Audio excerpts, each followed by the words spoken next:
Bierstadt was not only ecologically conscious, in my estimation, but was also interested in the preservation of public lands. And this exhibition is really in three parts. One responds to his connection and the inspiration that was provided by Native people. The second is his love of animals and his desire to paint animals. I think he genuinely wanted to be part of a preservation movement that was nascent, but was very much of the moment. And the third was he wanted to be involved in the preservation of public land. So those are the three elements of this exhibition, and every one of those has a precedent.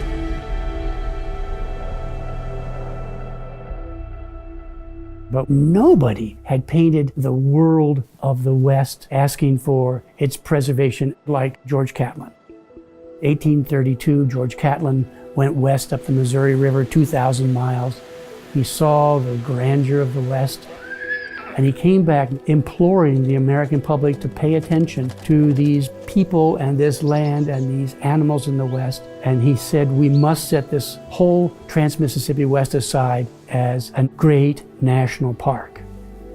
Well, that wasn't going to happen, but it was the beginnings of the spirit of maybe thinking about the West as something other than simply how can we make money on it, how can we exploit it. That energy started with George Catlin.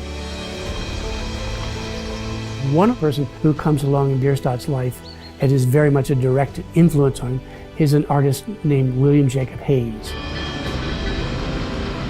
He decided to go up the Missouri River up to Fort Union on a steamboat, and he saw the buffalo. He was an animal painter, and he painted buffalo, and he came back just as Bierstadt was beginning to think about painting animals as well, and had experienced buffalo and painted buffalo. Haynes produces three major pictures. One is called Buffalo Crossing the Missouri River, which is very similar to Bierstadt's painting of the Buffalo Trail. Huge herds are moving across the Missouri River, coming up onto a plateau with verdant meadows. In the 19th century, the symbolism of a river was about birth and regeneration. They've come across the river, regenerated themselves, and are moving into new meadows. It's a story of a sort of halcyon days of these incredible animals that were in the tens of millions. One of the central paintings from the Gilcrease Museum, called Herd on the Move, a big herd of buffalo is coming towards you. One of the buffaloes in the front of the group is looking down at a skull, and the other buffalo is looking out at you. And Haynes is trying to get your attention, saying that this is our future. We are very much endangered. And so that returned gaze, it's a device of 19th century painting used in portrait painting, in genre painting, and history painting. Bierstadt used it for his animal paintings. It was very effective.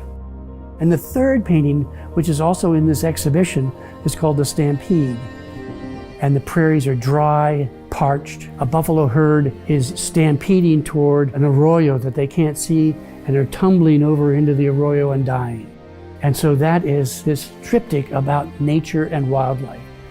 Haynes in 1872 writes in one scholarly journal that the buffalo is disappearing, it's about to become extinct. That article is published by the Natural History Museum in New York.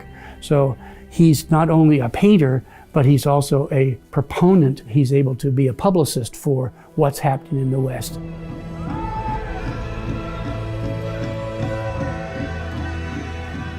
The Native American people have survived, and the bison have survived. And in certain areas, the land has been protected. And that should be seen as one of the obligations of every American, to preserve aspects of this continent that are ancient and in the origins of the Indian people and the later Western people who settled here. It's important because this is the legacy.